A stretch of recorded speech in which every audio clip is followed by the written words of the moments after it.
Hi, friends. Welcome back to not the Cert Circle or the Cert Triangle, but the Cert Corner, right? Might be part of a triangle, might be part of a square. We don't know. But Certification Corner, nice addition, nice little change of pace we like to do here at the Mettle podcast. But before that, of course, in case you've been living under a rock and you don't know who we are, let's do a quick round of intros. I'm Omar Sangurima. And I am Alyson Laderman. And though we are lawyers and cybersecurity professionals, we are not your lawyer or cybersecurity professional for the purpose of today's podcast. There you go. You got to give you the disclaimer. It doesn't count, right? 100%, or it can count in a bad way. And that's where fair. We don't want that.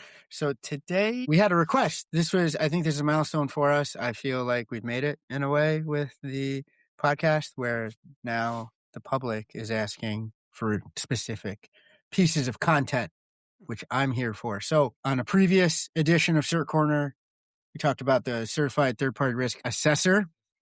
Today, though, it's bigger cousin, broader brother, friend around the corner. The certified third-party risk professional, done by the same sorts of people. And by the same sorts of people, I mean shared assessments. It's old hat in third-party risk land. They are essentially, if it has to do with a questionnaire, unless you're homebrewing your own stuff, which is kind of a flavor that's going now. But if you're going with the steady hand in the market, you're going with shared assessments. They have these two flavors. As I said, I did the assessor prior, and going through the material, really the way to think about it, in my opinion, is you have the builder and you have the inspector. So the third-party risk professional, the one for today, is definitely the builder. It's really targeted more at creating programs, overseeing programs, trying to get programs stood up. So in what should be a shock to no one, that was the first one I looked at because it was really kind of what my position was. I took the CTPRA to kind of round it out so that, I like to not ask people to do stuff that I can't do, or at least have an inkling of how it should go. It's also good, I think, just a good leadership thing, right? You don't just hand people stuff and it's like, oh, it's the work I don't want to do. So here, that inspires nobody. Really. And we've both been part of that, right? Like where it's like, here's the work, great, lucky me. But so I took. We would call them turd birds. Yeah, kind of. A turd bird would fly over and leave a present on your desk. Yes, exactly. And that was for you to clean up. Yep. That's truly, yeah. You're in the muck and the mire, and it's because, nobody, people either forgot how it was or just don't want to remember, either way. So I did take both, but the CTPRP was the first one I took in this space. Standing up a third-party risk program at my 9-5. It's supply chain risk, third-party risk, vendor risk has always been something. It's one of those things where you get me talking, right? It's that, jiu-jitsu, and soccer. Like if you get me talking about any of those three topics, right? Or pipeline for talent, I think that's becoming soon like the fourth. And that's not a corner. That's a table, right? Four legs on that scaffolding. But for the CTPRP, it's really truly, where does this fit in? Where does a third-party risk program fit into a grander enterprise risk management framework? It can be purposed for cyber purposes. So that's where I come in. But it's really the best analogy I've seen out there that I want to bring to folks is, builder versus inspector. You craft the program with the PRP, you assess and, kick the tires and check the soffits and the corners and the foundation when you're looking at the assessor standpoint. So pause there. So what made you take this one? What was the impetus that said, I really want to take this cert for what I'm working on at work? It's marketed towards, and I did my Reddit hunting, although that's full of bots now, but there's still some kernels there. Yeah. Did some Reddit hunting. I asked around, and it was, if you're building a program, starting up a program, or putting an envelope around a package of activities that are a program but haven't been considered one, right? So that because you could stand something up from scratch, or you could walk into a situation where you have different departments doing a couple different activities, where if you bundle them together, that's essentially the beginnings of a nascent third-party risk program. So it was that, I think, piece is what really got me there, because I personally believe that that's what I'm facing now in my current role. It's not that we're not tending to partner risk, but it's Mm, not formalized. It's not, you're a real boy, right? It's, everyone's thinking they're just a wooden doll, right? We're not.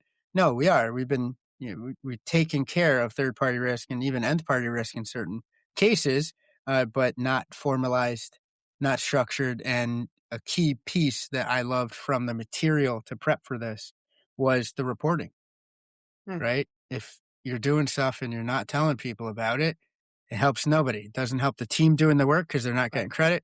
It doesn't help the organization because then they can't report out that, hey, listen, we have a handle on this when pressed. Your board could potentially get really nervous at are we doing this? No, we are. Well, how do you Kind know? of.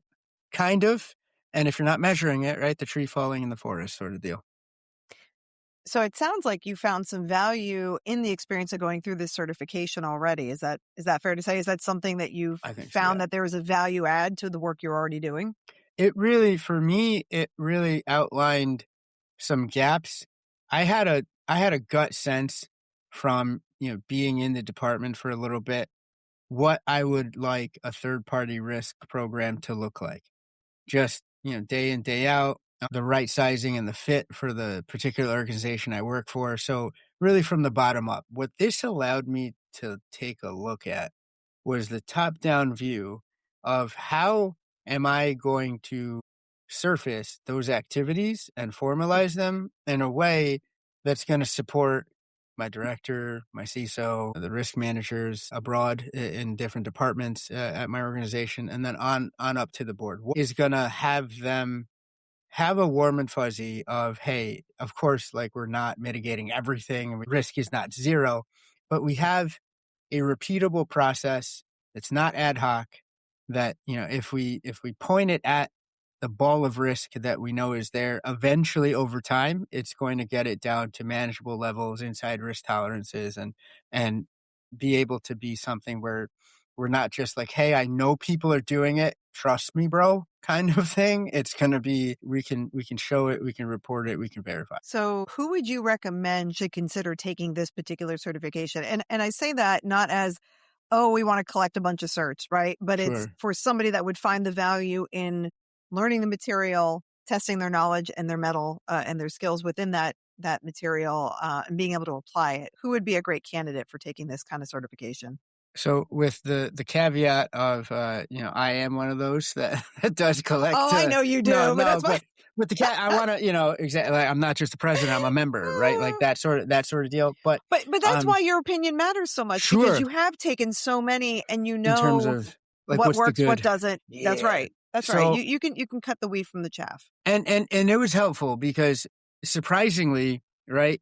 All that backlog, all that history, all that long suffering, my partner, being like, please come home. Like, even mentally, like you're here, but you're not here. Please come back. When I set upon the journey to then fill that gap, right? Given the mandate, third party risk is going to be you, buddy, oh, Yeah. great. And then immediately you have what do I do? Doing the research. There's there's a lot, but not a lot in this particular niche. There's a lot of folks that are going, we'll help you watch your partners, we'll help you watch your vendors, we'll give you some data. And by the way, you can get certified in a tool Hmm. that will help you do that, but not necessarily here's like a holistic way to look at third party risk and how that fits into a broader program. It was weird. You either have the broader program stuff, which we've talked about. I did the COSO ERM and Right. took a look at it there. Had the cyber, cyber's my game, right? Like, that's my bread and butter there. But it's like, where in this arena, why there was still a dearth of resources where it's like, listen, you take this, you know, you're good in this realm. Kind of like for auditing Hmm. for cyber, right? Gonna go to Osaka. There's a couple other names that come to, but like you just know, okay, in that realm, this is it. You want to learn some cloud, hit up one of the cloud providers, they'll hook you Right. up.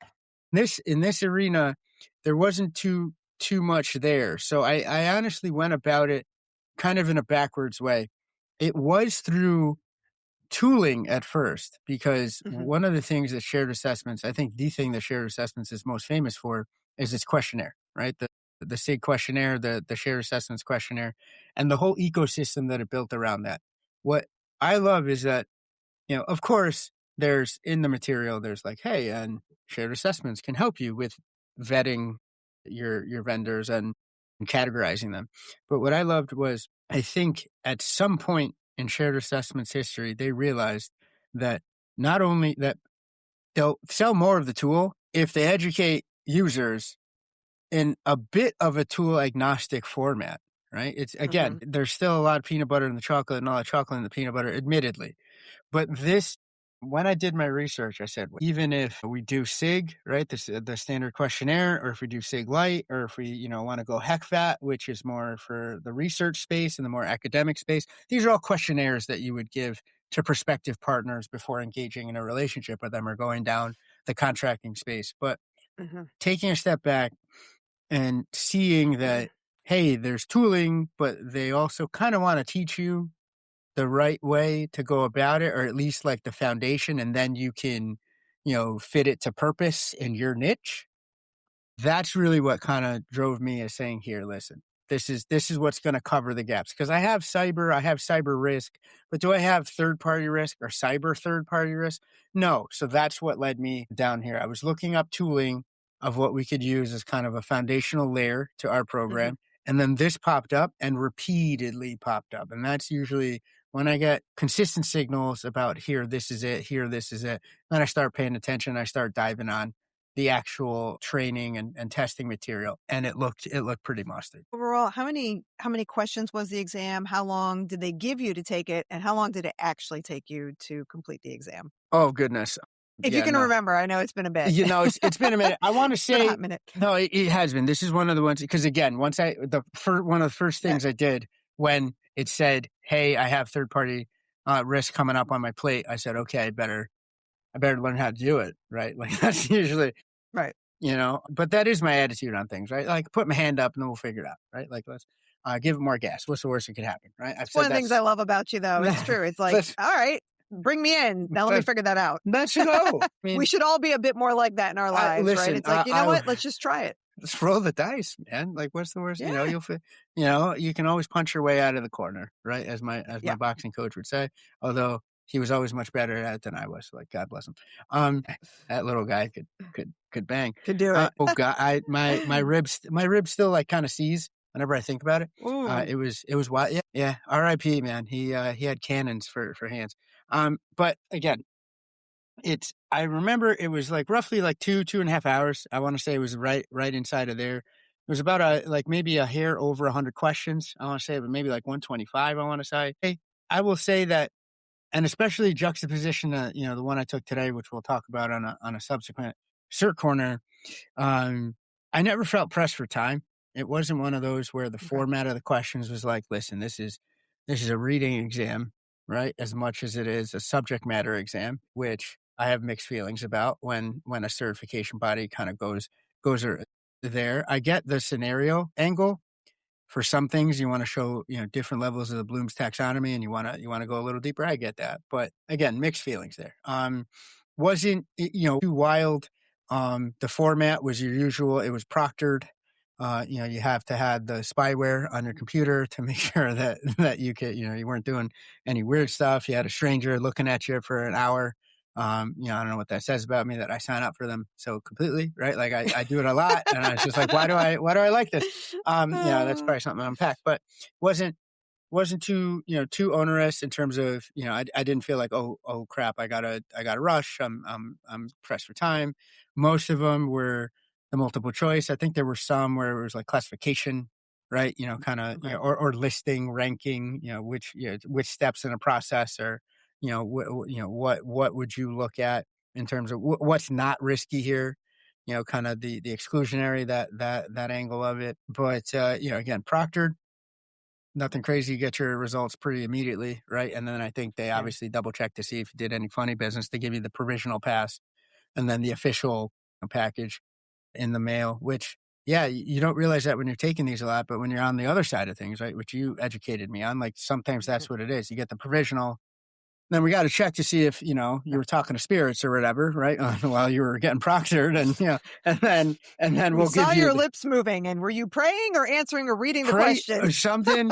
I've gotten hit for that, right? Please stop moving your lips. There was a couple, not on this one, but a few moons ago, I was just, trying to, I couldn't concentrate. And I remember I started to read and they're like, please, sir. That's when I do Please it. stop. Yep. I was like, just trying to dial in. But yeah, this, and I think for me, it's like hour 15, maybe hour 25. Usually, like I always play these like I'm double parked. I think it's just the anxiety coming out, and I'm just like, I gotta do this before I forget the material, right? Well, and I think it keeps you from second guessing, right? I mean, I think Mm-hmm. there's lots of studies that often your first choice is your best choice. Yep. But for the most part, if you start going back and second guessing, you undo what you've already done. So Yep. That's maybe that absolutely true. pacing helps you keep you from doing that. I think so. I think the only time where I've ever seen it, and I don't think it was with this one, Mhm. where that pacing I know hurt me, was where you couldn't flag questions to go back. There's a Okay. few providers out there that are evil, despicable companies that like don't let you flag.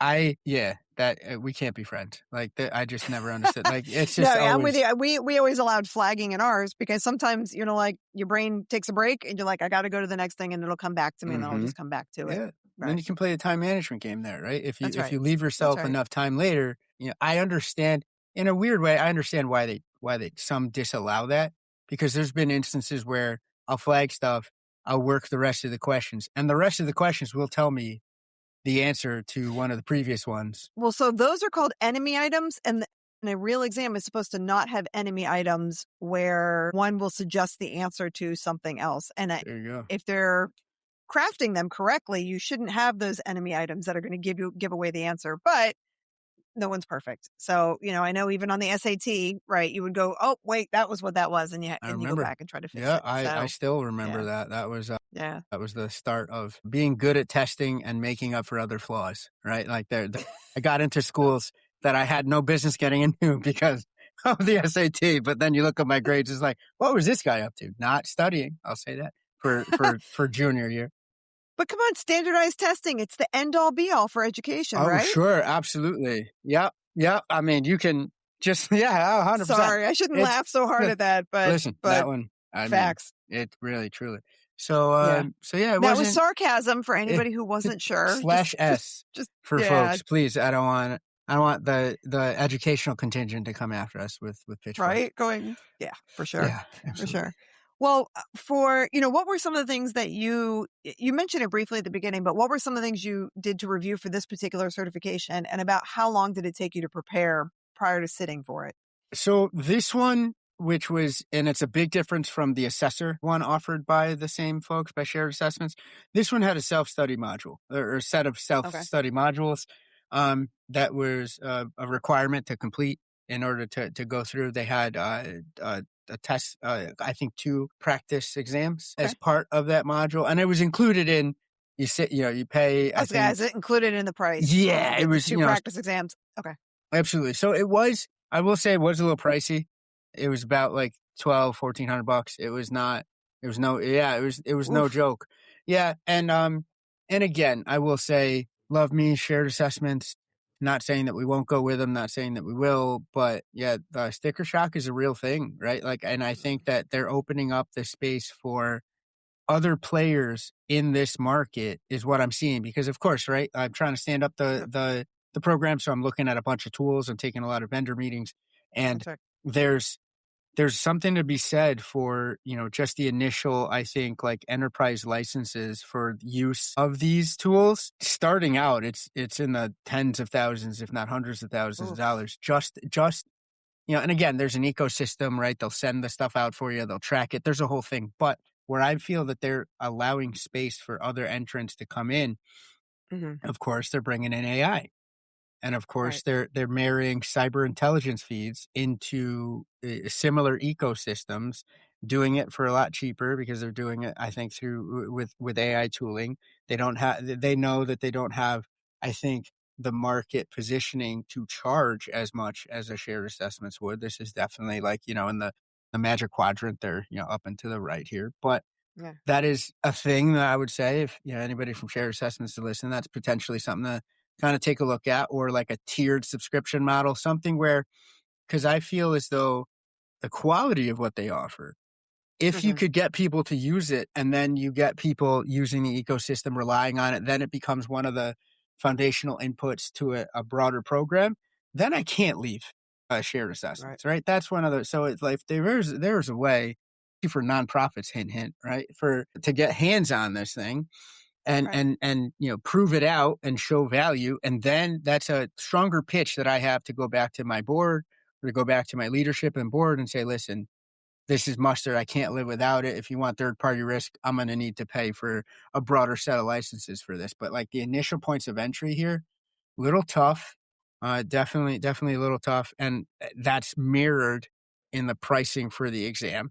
So, buyer beware there. But I do feel the value and what I learned, I felt like I had my feet under me in terms of Okay. speaking about crafting a program. Not necessarily, there were some pointers for third party risk, but being in the field I'm in, kind of already had some sense of like, okay, what do I think about third party risk from a cyber perspective? So it's not Hmm. necessarily like it was like, oh, revelations about third party risk, but in terms of building a program and what pieces need to be where and why and how they need to flow together in order to go from you're thinking about partnering with somebody to you're feeling not nauseous about partnering with them at the end of the process. Right. That was very helpful and very Okay. educational. Yeah, value there for sure. Any final thoughts or things you want to share about this particular certification that you think the audience should know? I would say that you take the time to, like, one of the things that I think I was seething at when I started the self-paced module. I remember distinctly, because I'm a little rage monkey. I remember that I couldn't accelerate I couldn't go 1.25 or 1.5x on the material. And I was like, Oh, these they wouldn't let you. Luddites, how dare they? I was so mad. All right. Think about it. Right. Cause like I'm on the 1.25 gang or bust, right? Like that's just how I Always. always, Yeah. man, even podcasts, I'm at like, and I keep trying to nudge it up higher because it's, I'm weird like that. 1% better. Maybe I can Yeah. listen to it at 1.4, and Well, because then, your brain is already firing at that speed. Like mm-hmm, I cannot do an audiobook at 1.10. no, 1.5 is almost a little too fast because I'm like, wait, sure, I just zoned out again. sure. But 1.25 seems to be that sweet spot That's the of, money. yeah, That's and yeah. for me, if anybody's listening, if there's I think there's Udemy or there's other like platforms that won't have 1.75, shame on you. Hmm. Yeah, Shame on you. All right. Cause 2.0 is too fast. it is. 1.5 can still depending on the material, can still Depends on the be a speaker. little, yeah, Right. exactly. Yep.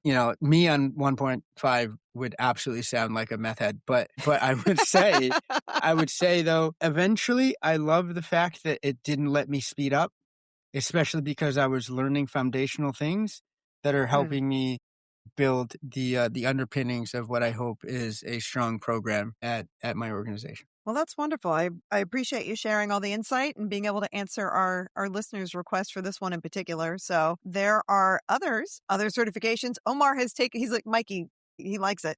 I remember it. Yeah, there Mikey you likes go. it. Oh yeah, we're aging ourselves again. But if there is a certification out there that you want to know more about and a real experience, I know as you alluded to, there was another one you took this morning that we'll go ahead and do in another episode. But if there is one, go ahead, drop it in the comments. We do obviously read them and we want to make sure we address them and get to the information you need. So with that, any final thoughts? None other than, of course, you already snuck it in. That was kudos and points there. I want to say that was obviously the word of the day. I caught it as a Sesame Street aficionado myself. But Oh, as Pee Wee's always, Playhouse. Come on. You said the that's word of yep, the day. We all have to that's the yell. word. Yep, yeah, yes, indeed. Oh, man, there you go. That kicks and Pee Wee's Playhouse. I'm here for both, but not Pee Wee. Let's keep like we can. Actually, okay, total side note. Have you seen the documentary on HBO though? No, and you keep telling Watch me, it. and Watch okay, it. okay. Yeah, absolutely watch it. Pee-wee as himself is actually very well done. It is worth watching. It'll actually give you a better perspective of what happened and what didn't happen. Okay. At different and how that all went down and who he was as a person and the Nice. struggles. Yeah, it definitely gives you a different perspective from when we grew up knowing him as, you know. Nice. Okay. Yeah. Yeah, Well, it's worth a watch. It was very well done. well, So, with that being said, right? Don't judge a book by its cover, and as always, sure. keep it cyber metal. Take care.